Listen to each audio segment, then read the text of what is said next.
Fala, meus amores, tudo bem com vocês? Espero que vocês estejam bem, felizes, positivos, aprontando todas, tá?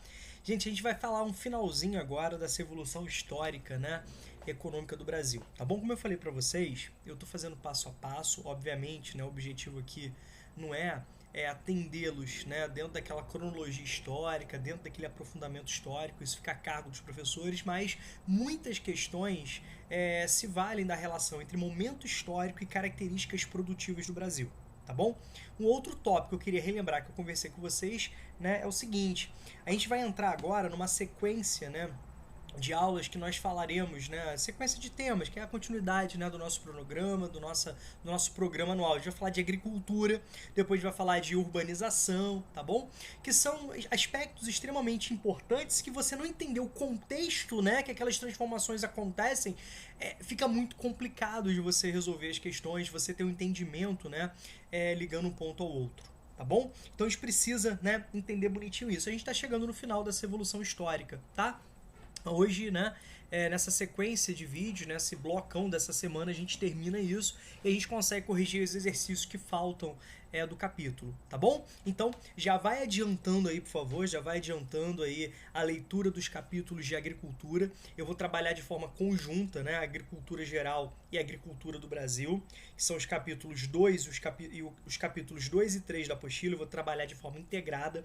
Então já vai lendo, já vai fazendo a ficha de resumo de vocês, já vai, né, adiantando os exercícios e principalmente já vai anotando as dúvidas, como fosse, né, uma sequência natural, né, aquela forma de organização que vocês saibam, que vocês já conhecem, né, já sabem que eu gosto, tá bom? Então vamos lá, galera, década perdida. Lembra das aulas de história? Lembra das aulas de história do nono ano? Bacana? O que o professor falou? A década perdida. A primeira década é um intervalo de 10 anos.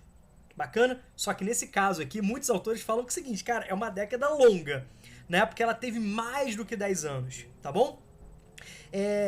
Muitos autores falam que ela já inicia, né, no final dos anos 70, na segunda metade dos anos 70, e ela vai se estender até o início dos anos 90.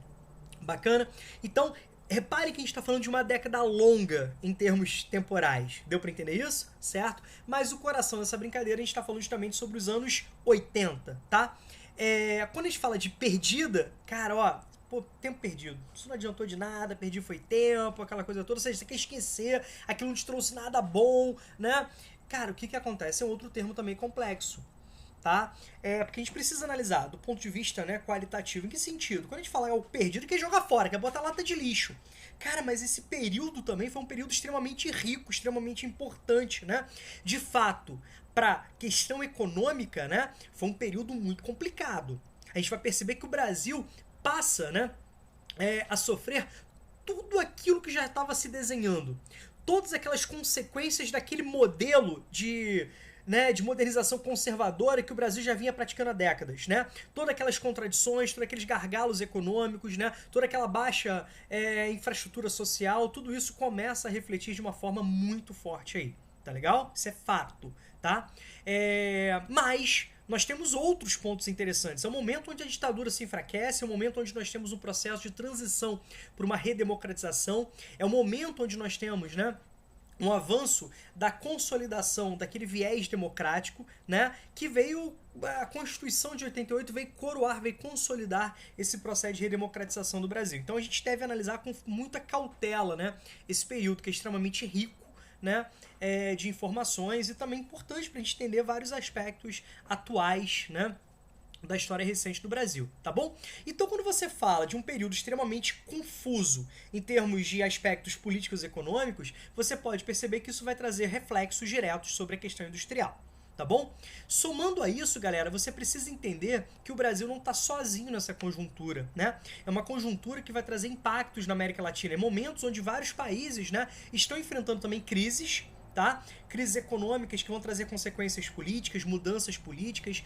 Vários países da América Latina ainda, né, tinham suas ditaduras, né, militares aí, ainda sobrevivendo, certo? Há um processo também de transformações importantes e é um momento que o mundo entra numa sociedade informacional, é um momento onde os impactos do processo de globalização chegam com força, é um momento onde você já tem uma nova configuração daquilo que mais tarde vai ser chamado, do ponto de vista geopolítico, do olhar geopolítico, né, de ordem multipolar, né, da nova ordem mundial. Você precisa entender que é um período de mudanças, de transição, não somente interna, mas uma transição também externa, tá bom? Então, isso é extremamente importante, certo? Então, essa década perdida do ponto de vista econômico, né, os autores passam a apresentar, os analistas, os economistas a apresentar, que é justamente aquele contexto pós-milagre econômico. Lembre-se, né, que milagre econômico foi aquele curto período onde a economia brasileira, né, durante o regime militar, cresceu a percentuais acima de 10%, depois progressivamente foi apresentando, né, uma queda. Nós terminamos, né, o último bloco, né, falando justamente sobre isso. Eu estava até procurando aqui se eu tinha imagem para mostrar para vocês, mas eu não coloquei nessa aula. Mostrando que depois, né, de um período de grande crescimento econômico, você tem uma desaceleração. Isso deixou claro, né, a dependência que o Brasil tinha dos recursos dos investimentos internacionais. Quando no momento do primeiro choque do petróleo, né, esses investimentos eles começam a diminuir, os juros começam a aumentar, essas contradições começam a aparecer. Tá legal? Então a gente vai perceber, né, que essa década perdida, né, esse momento de grande crescimento econômico, ele é interrompido, né, no final dos anos 70 e avança, né, de uma forma muito aguda nos anos 80. A gente vai estudar mais ou menos as transformações que aconteceram em cima disso, tá? Então a gente consegue perceber, né, as várias contradições do período, né? Rômulo, como assim contradições? Lembra da expressão modernização conservadora? É o momento onde você consegue perceber que o Brasil não apresentou um desenvolvimento autônomo, onde as contradições, né, regionais se aprofundaram, onde a desigualdade se aprofundou, a pobreza, a miséria, né, foram aprofundadas, onde a concentração de renda foi aprofundada, tá certo? Onde a gente pode perceber que agora nós já temos uma economia extremamente atrelada aos interesses, né, das transnacionais, certo? Então a gente precisa entender essas contradições, tá legal? De fato, essa crise econômica vai enfraquecer a ditadura militar e, consequentemente, né, somando a contínua luta por parte de setores da sociedade civil organizada, né, movimentos operários, greves, manifestações estudantis, né, resistência por parte de correntes e partidos políticos, mesmo na ilegalidade, sempre lutaram contra a ditadura militar. A gente vai perceber que é um momento onde a ditadura militar precisa se abrir. Ela é obrigada a se abrir, tá legal? Mas esse processo, né, de abertura econômica, de abertura política, né, foi um processo muito lento, né? Ao longo, né, a gente pode perceber que a ditadura militar controla esse processo. Então vai ser uma abertura dentro dos moldes, né, do regime militar, sem excessos, sem transformações sociais, né, sem impactos tão fortes na infraestrutura, tá certo? Então você precisa entender isso, tá? Resumindo, o resumo da ópera.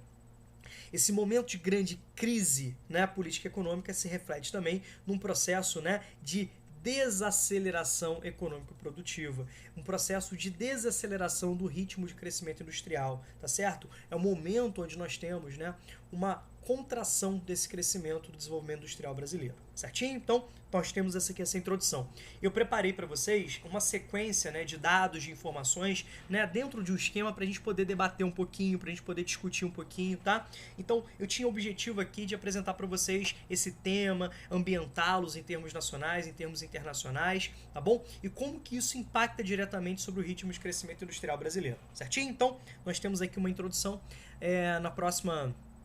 No próximo vídeo a gente dá prosseguimento a isso, tá bom? Aqui, beijão, até daqui a pouco.